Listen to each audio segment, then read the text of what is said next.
오늘은 요단 강물이 끊어지는 기적, 요단 강물이 끊어지는 기적, 이런 제목으로 말씀을 선고합니다. 이제 가나안 땅으로 들어가려면 첫 번째 관문이 요단강이 가로막고 있습니다.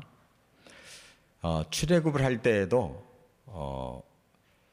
이스라엘 백성들이 애굽에서 나올 때 그 경계 부분이, 애굽의 경계 부분이 바로 홍해라는 것이 있었어요. 근데 홍해는 그야말로 바다입니다. 그리고 오늘 본문에 나오는 요단 강은 강물이에요. 그러니까 뭐 크기가 아주 큰 차이가 나죠. 지금 요단강을 가보면 매우 폭이 좁고 작아요. 어떤 곳은 그냥 사람들이 뭐 물 건너가는 것이 이렇게 쉬운데 그 시대와 많이 달랐을 것으로 봅니다.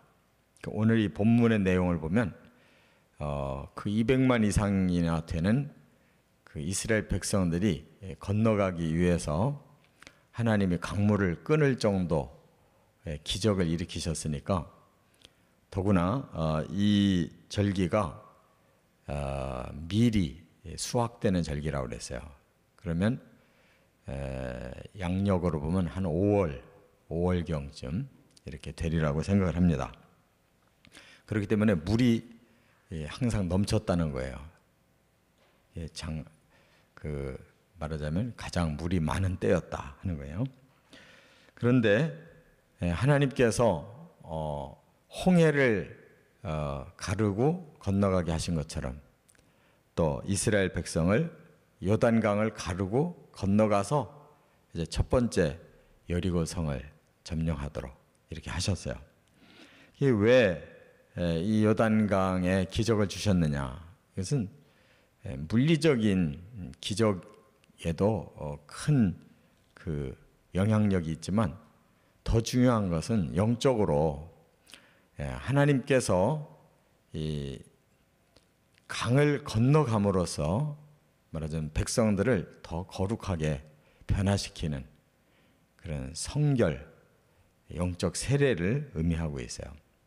그래서 성경에서도 바로 홍해를 건넜다 하는 것을 그렇게 해석을 합니다. 이스라엘 백성들이 과거를 싹 깨끗이 씻고 이제 새로운 땅으로, 새로운 백성으로 출발하듯이 바로 지금까지는 이스라엘 백성들이 출애굽을 해서 또 광야에서 훈련을 받았고 이제 하나님이 예비해 놓으신 그 하나님의 땅 가나안의 그 복지를 들어가기 위해서 물을 통과하는 새로운 영적 변화를 주셨다. 이렇게 깨달을 수가 있습니다. 아무튼 이게 기적이에요. 사람의 힘으로는 할 수 없는 일을 하나님이 특별히 이스라엘에게 주셨는데 세 가지 과정을 거쳤어요. 우리도 하나님 앞에서 이러한 난관을 돌파할 때 여기에 세 가지 요소가 필요하다는 것을 깨닫습니다. 그래서 우리가 더 이상 진행하지 못할 때 그것을 하나님 앞에서 어떻게 뚫고 나가느냐, 세 가지가 있어요. 첫째, 2절부터 4절에 보면 언약궤를 맨 제사장이 앞장섰다 하는 겁니다. 언약궤를 맨 제사장이 앞장섰어요. 하나님이 제사장에게 언약궤를 매라. 그리고 너희들이 먼저 요단강으로 앞장서서 가라는 거예요. 이건 뭘 의미하느냐? 그 언약궤는 하나님을 상징해요. 그래서 하나님이 내가 앞장서서 갈 테니까 백성들을 뒤따라오게 해라. 그 말입니다. 거기에 지금 제사장들이 헌신하고 있어요. 그러니까 우리가 어떤 길을 가고자 할 때 제일 중요한 거는 하나님이 앞장서실 것이냐, 하나님이 원하시느냐. 그게 중요한 거예요. 내 마음대로 먼저 행동을 해놓고 하나님 좀 저를 따라와 주십시오. 이건 신앙인이 아니에요. 근데 이런 실수를 많이 해요. 자기 의욕으로 자기 생각으로 막 행동해 놓고서 안 되면 하나님 도와달래요. 하나님 억지로 자기 마음대로 끌고 가는 건 이거는 미신이에요. 우상숭배. 우상숭배나 미신은 전부 그런 방식이에요. 자기가 하고 싶은 거를 복채를 주고 구슬하고 뭐 신을 달래가지고 그렇게 해달라는 거예요. 하나님은 그런 하나님이 아니고 우리 인생을 하나님이 주관하시는 거예요. 하나님이 이걸 계획하셨어요. 그래서 하나님이 앞장서겠다 이렇게 말씀하셨어요. 그 대신 백성들이 뒤따를 때 거리를 둬라 그랬어요. 여기 보면 2000규빗을 거리를 띄고 뒤따라오라 그랬어요. 2000규빗이면 정확하게 오늘날 미터로 계산하면 912m, 약 1000m의 거리를 두고 하나님의 언약궤와 백성들은 거리를 두고 따라가는 거예요. 왜 그러냐? 하나님이 그 당시에도 나타나실 때 항상 사람이 가까이 할 수 없게 나타나셨어요. 그래서 시내산에 나타날 때에도 사람들이 두려워서 거기에 화염이 임했고, 또 성막에 임할 때에도 구름이 꽉 차서 사람들이 두려워서 가까이 갈 수가 없었어요. 하나님에 대한 경외심을 항상 잊지 않고 가지도록 한 걸 볼 수가 있어요. 그래서 하나님에 대한 경외심이 중요해요. 우리가 하나님을 받드는 거지 하나님이 우리를 계속 따라다니는 게 아니에요. 두 번째, 5절과 6절에 보면 백성들은 자신을 성결하게 했다 하는 겁니다. 이것을 하나님이 요구하셨어요. 너희는 자신을 성결하게 하라. 그래서 이 사건은 하나님과 함께 하는 사건이기 때문에 하나님을 모시려면 백성들도 거룩해야 되는 거예요. 그래서 우리 자신은 개차반으로 살면서 하나님은 항상 우리를 도와주고 필요하면 항상 축복하고 이런 식으로 신앙생활 하려고 하면 그는 불가능한 거예요. 하나님이 거룩하신 분인데 거룩하신 분을 모시려면, 우리가 거룩하신 하나님과 함께 하려면 우리가 하나님을 닮아야지 하나님 우리 닮으면 큰일 나는 거예요. 그렇기 때문에 하나님이 이스라엘 백성들을 이제 뒤에 이끌고 가시는데 그들이 하나님과 함께 가기 위해 거룩함을 유지하라고 이렇게 말씀했어요.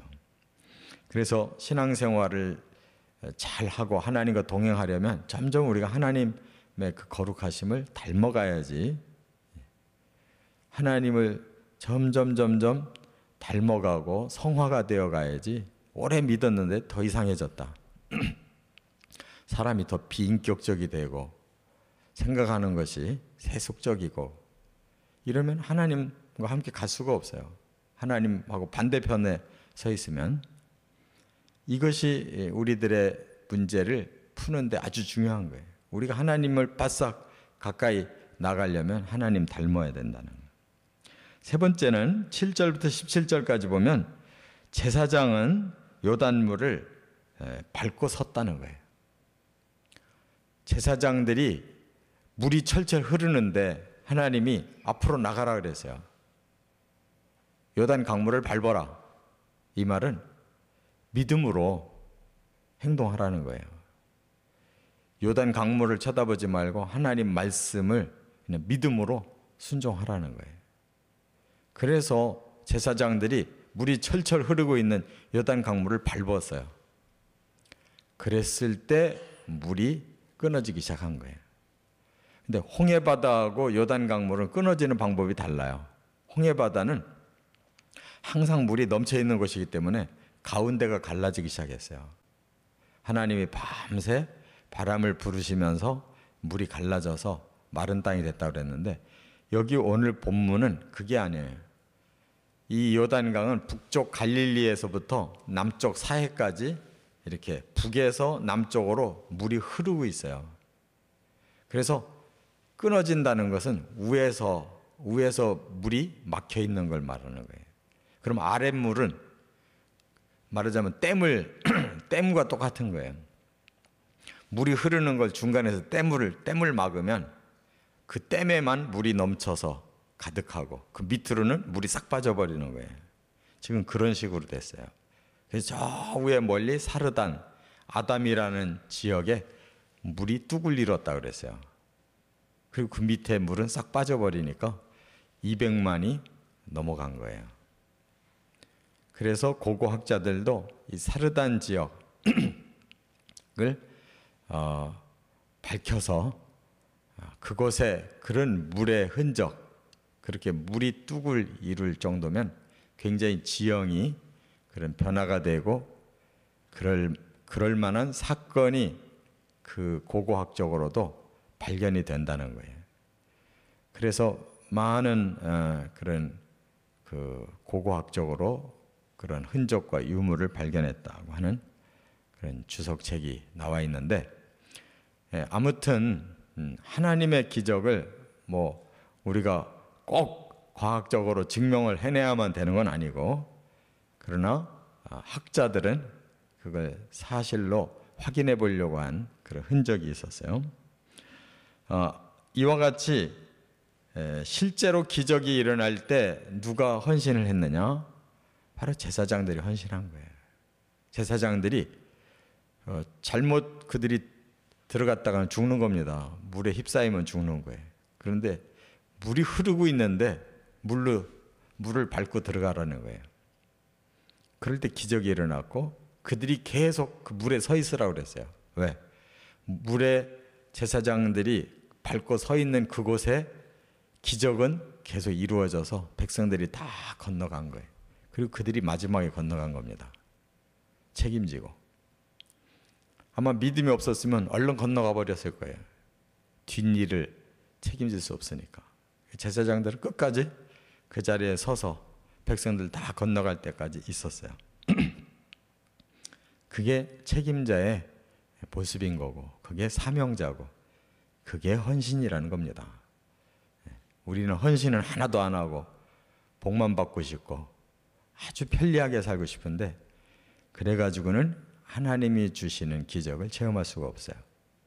오늘 본문의 말씀처럼 하나님을 항상 앞장 세우고 또 우리 자신이 하나님을 닮아가는 거룩함이 점점 커지고 주를 위해서 목숨 걸고 헌신할 때 하나님 그 사람을 통해서 하나님 일을 하신다는 거 깨닫고, 영적인 이러한 기적, 삶의 어려움을 뚫고 나가는 축복이 있으시기를 주의 이름으로 축원합니다.